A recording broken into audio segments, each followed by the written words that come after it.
Hey guys, and welcome back to DarkLogic Studios' Attack on Titan theories and discussions. Before we go any further, I want to give you fair warning that these videos are going to contain lots and lots of spoilers. So if you're not caught up with the manga, then what are you doing with your life? Seriously though, if you don't want spoilers, you should probably click on something else. If you're all caught up though, then let's get to it.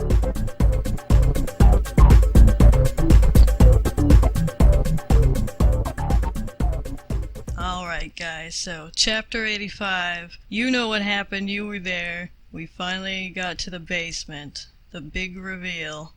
So what did we find in the basement? A picture.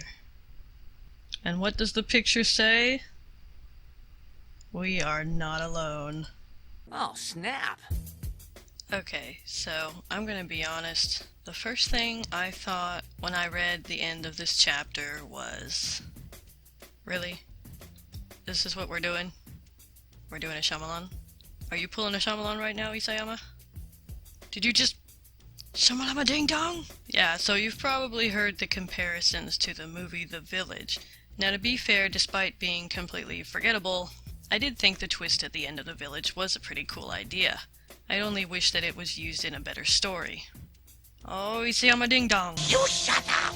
Now at first I didn't know how I felt about this twist, but as the shock wore off and the truth sunk in, I began to realize that this twist is actually pretty fucking cool. The story of Attack on Titan definitely utilizes this twist much better. Not only is the story much better and the characters much better, and everything about it is much better, is we've had all this time to connect to these characters, to engulf ourselves in this world that they live in, and we've become so invested over the years in this story and the plight of these characters. When we finally see this and we find this out, it is kind of a shock to the system. But it's really cool because of the setting, like telling a story within this isolated society and then slowly revealing that they are prisoner not from the Titans but from fellow human beings.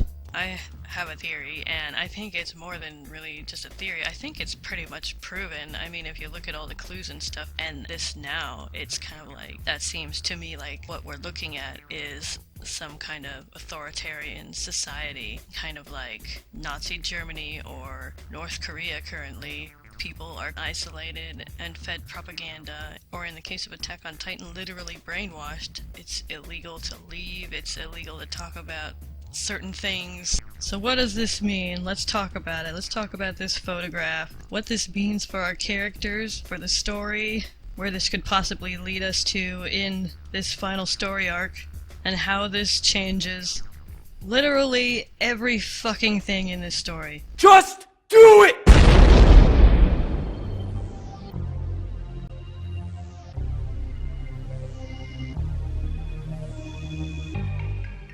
Okay, so what do we know for certain? What exactly does this photograph reveal? Well, obviously the biggest thing is Grisha's words that humans aren't extinct and that people live outside the walls in luxury. That's a real slap in the face, and there's literally so much to talk about with this, so let's get started. Okay, so let's talk about the photograph itself first. Now from this, what can we decipher for certain? Well, here's what we know. According to Grisha, humans are not extinct. They live outside the walls in luxury.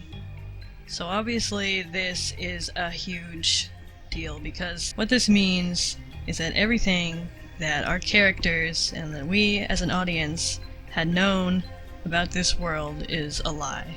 Which, if you've been paying attention, you kinda already know that, because it's almost been hammered over our head throughout the course of the story that things are not as they seem. We have forbidden technology, forbidden information, forbidden books. Even the king was not even the real king. He was just a figurehead that they put up there to keep the real king hidden. And like everything's a lie. Everything about it has been a lie.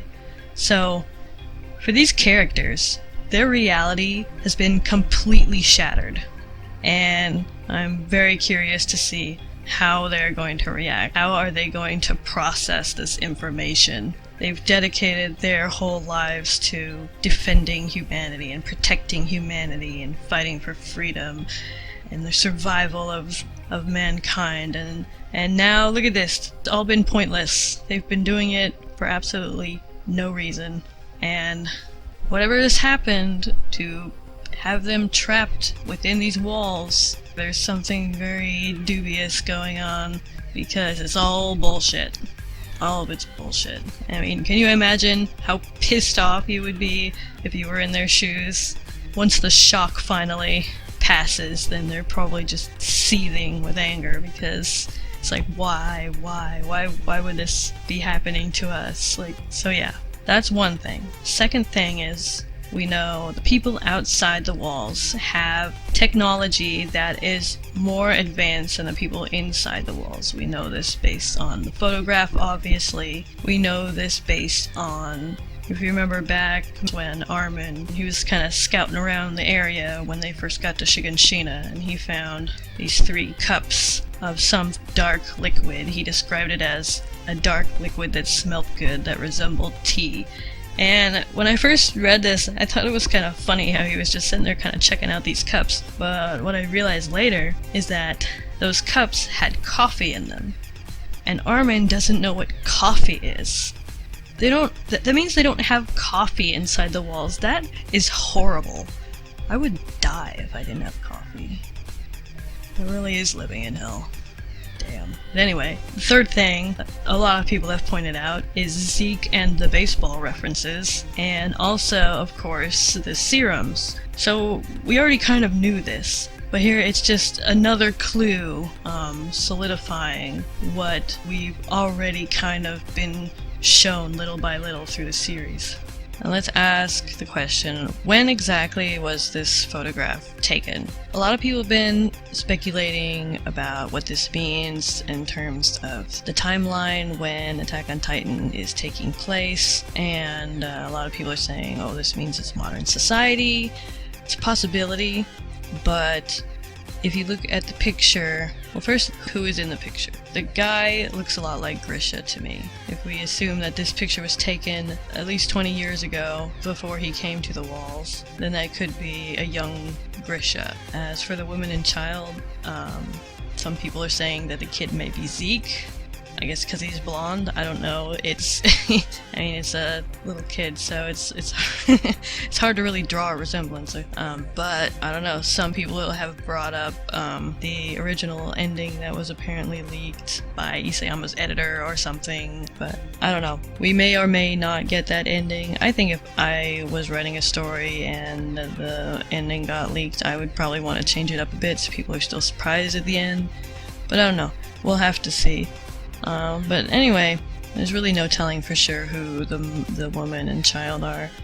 But I think we can probably assume it looks like a family portrait. That's probably his wife and child, and it's probably safe to say they're not around anymore. So I'm gonna go ahead and say this is probably an old family portrait. That's probably Grisha and his family from back in the day. So what period was this picture taken? It looks to me to be the mid to late 19th century Victorian era. Now let's ask, how old is the picture?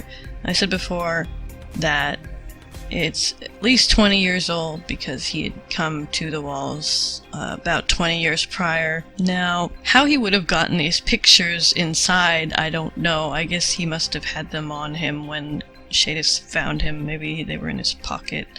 But there is a chance that it could be much older. Now, someone else pointed out in the comments that if Grisha had become a Titan and was a mindless Titan roaming around outside the walls, apparently Titans in their mindless wandering form that aren't shifters don't age. As we saw with Ymir, she said she was wandering outside the walls for 60 years before she had eaten a shifter and then changed back to her human form. So there's a chance that that might have happened to Grisha as well. Maybe he was wandering outside the walls for a long time and just happened to have the picture still on it. So if that were the case, then that would mean that the picture could be a lot older. But perhaps the most telling piece of evidence of the time period has nothing to do with the photograph at all, but of a glaring detail apparently unnoticed by our characters in the basement itself. Hanging from the ceiling, there is what appears to be an electric light bulb. If you look closely, it's even got a wire strung back behind the cabinets, possibly leading to some kind of power source. Now, if you don't remember, after Rodriguez had tried to get Historia to take the serum and eat Aaron, the Survey Corps showed up and all this shit went down, and they found themselves in this glowing crystal cave. What they ended up doing is harvesting these glowing crystals and essentially creating lights out of them. This is not the same thing. This is electricity. It does seem to resemble a kind of industrial light fixture. So if we factor in that technology, it would actually push us to at least 1930s, when household electricity became common. So if we look at the technology that we know the people outside the walls have, when we look at the technology that we know the people inside the walls have, there's obviously a gap. And if you consider the time period that electricity came around, that is about 100 years difference in technology. And that makes sense if they've been shut out for all this time. So, people outside the walls, they've got photography, they've got electricity, they've got coffee, they've got probably tons and tons of other technology that these guys have never heard of. Could it still be modern society? Possibly. But like I said, I don't think it's gonna be. Just because the reason I say that mainly is because one thing I really like about Attack on Titan is that it does have a kind of timeless quality to it. Like, it's not dated, you know what I mean? Like, it doesn't have a lot of things that really call back to modern society and modern culture. Like, it doesn't have any, like, pop culture references. Unless you're watching the English dub, which if you are, then why are you doing that? Like, that's awful. Don't do that to yourself. It's bad. It's bad for your health. Dummy! For your health. But that's something that's really cool about it, and that it's good to be timeless. It's not good to be dated. If we did find out that the story is actually taking place in like 2016, that would date the hell out of it. I don't think we're gonna get outside the walls and see a bunch of people walking around on their smartphones. You know what I'm saying? Like, that would just be really, it'd be kind of stupid. But what we do know is that the people inside the walls have been kind of trapped in time. The world outside has gone on for 100 years, and so it doesn't really matter what time period it takes place in, because we know that there are people outside, and we know that all this time the people have been being lied to. Everything that they ever knew was a lie, and that's really fucked up. And I'm sure they're just like really fucking pissed right now. But anyway, now we talked about when Attack on Titan might take place. Let's talk about where it might take place. We do have this interesting thing where just about everybody inside the walls has a Germanic origin name, and everybody's white as fuck. And if you look at the natural surroundings and such, it looks like Germany. It looks like the European countryside. But another possibility is that it takes place in the American Northwest, which also has a similar landscape. So if we put all this on the table, we've got electricity, we've got photography, we've got all these other things that point to a more technologically advanced society. We've got a picture that appears to have been taken before the 1900s. So if we say that Attack on Titan has to take place sometime after the advent of electricity, then it has to take place sometime after 1930. Now, if Grisha knew about electricity before he came to the walls 20 years ago, then we would have to be at least in the 1950s, possibly the 60s. However, this doesn't quite line up with the time period that the picture appears to be from. Like I said, the picture appears to be from probably between 1850 to 1900, which is during the Victorian era. If it is indeed, say, 1960, and this picture was taken 20 years ago, this picture would have been taken in the 1940s. And this is not a typical picture that you would see in the 1940s, let's just say that. So that doesn't really add up. However, if it is 1960 and Grisha was indeed a mindless titan wandering around outside the walls for a while, then that would mean this picture could be at least 60 years old, which, coinkydink, Ymir was wandering around as a mindless titan outside the walls for 60 years as well. So that's interesting, isn't it? So about 60 years, maybe 5 or 10 less or more, give or take, depending on when the picture was taken. So what exactly does that mean? Well, I'm gonna make this prediction right now because I literally just thought of it. I think that whatever happened, whatever event caused Ymir to turn into a mindless titan, possibly affected Grisha as well, because it's extremely likely that whatever turned Ymir into a titan affected a lot of people. As we saw with Connie's hometown, it was probably in an event like that, that's probably how the titans appeared. We don't know exactly why they turned into titans or how, but we know that it's possible for people to apparently explode into titans for no apparent reason. But we don't know explicitly anyway. However, I think that it's safe to say the way this is probably accomplished was simply pouring some of that Titan serum into the water supply, which would be incredibly easy and would make sense because the serum being ingested improperly creates Titans that may or may not really be functional. For example, Rod Rice's Titan, which was so gigantic, except its arms were too skinny to support itself. Very much like the Titan that Connie's mom turned into. So, yeah, that's what I think. I think the walls probably went up sometime in the mid-19th century, 1850s or 60s, and 100 years have passed, and now it's the 1950s or 60s. That's what I think.